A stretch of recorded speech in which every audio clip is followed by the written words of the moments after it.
যদিও বাংলাদেশ আগামী 100 বছরও ফুটবল বিশ্বকাপ খেলতে পারবে কিনা এর কোনো গ্যারান্টি নাই, কিন্তু আমরা যেভাবে লেগে পড়েছি মনে হচ্ছে বাংলাদেশ কালকেই ফুটবল বিশ্বকাপ দিবে। এখন বর্তমানে ফুটবল বিশ্বকাপ চলছে।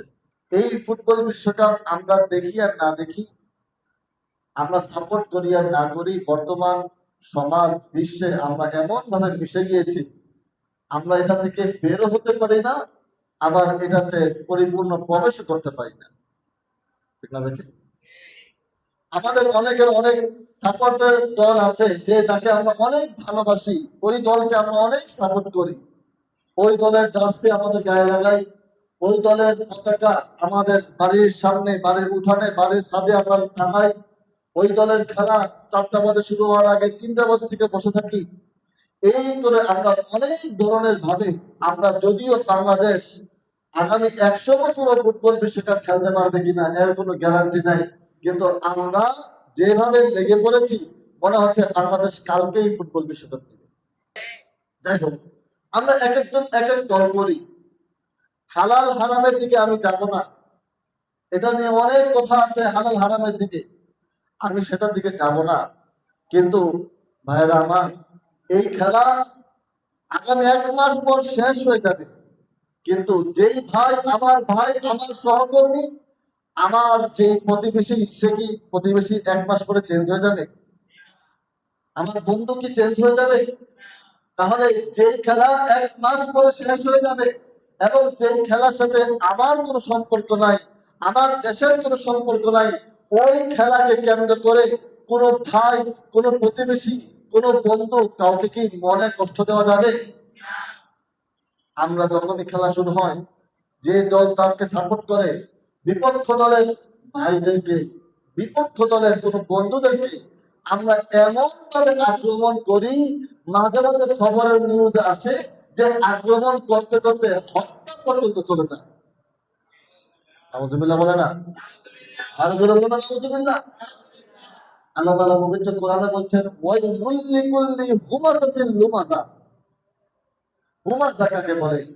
নবী আল্লাহ তাআলা পবিত্র কোরআনে বলছেন, যারা মানুষকে কষ্ট, মুখের জবান দিয়ে কষ্ট দেয় তাদের জন্য ধ্বংস।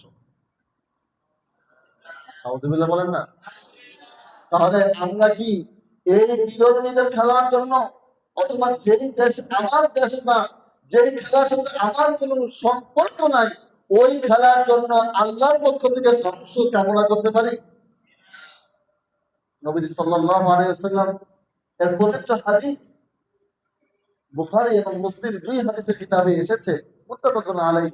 নবীজি বলেন, আল মুসলিমু মান সালিমাল মুসলিমুনা মিন লিসানিহি ওয়া ইয়াদিহি। এটা বলেন না সুবহানাল্লাহ। নবীজি বলেন, মুসলমান কাকে? মুসলমান কে?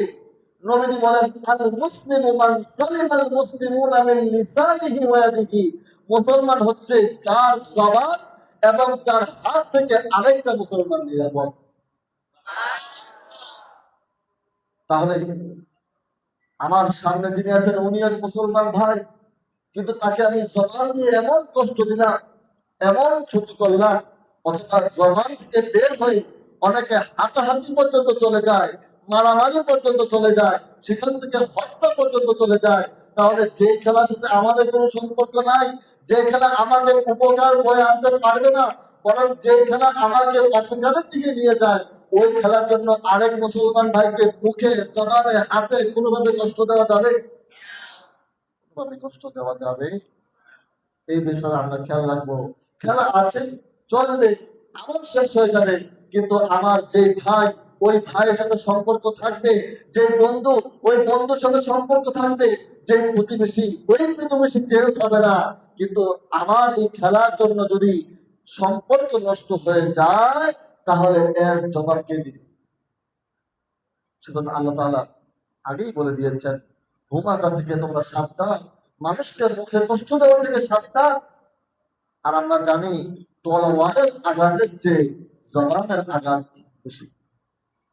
ঠিক না বেঠিক? তলোয়ারের আঘাত, কোন অস্ত্রের আঘাত, কিছুক্ষণ পর সেটা ব্যথা চলে যায়, কিন্তু জবানের আঘাত যদি অন্তরে লেগে যায় সেটা কিন্তু কখনোই মুছে না। সুতরাং আমরা খেলার জন্য কোন মুসলমানকে কষ্ট দিতে পারি? কোন মুসলমান কি খেলার কারণে আমার মুখ দিয়ে কষ্ট পাবে, আমার হাত দিয়ে কষ্ট পাবে, আমার ব্যবহার দিয়ে কষ্ট পাবে না। আমরা যেন সেখান থেকে বেঁচে থাকতে পারি। সকলে বলুন আমিন।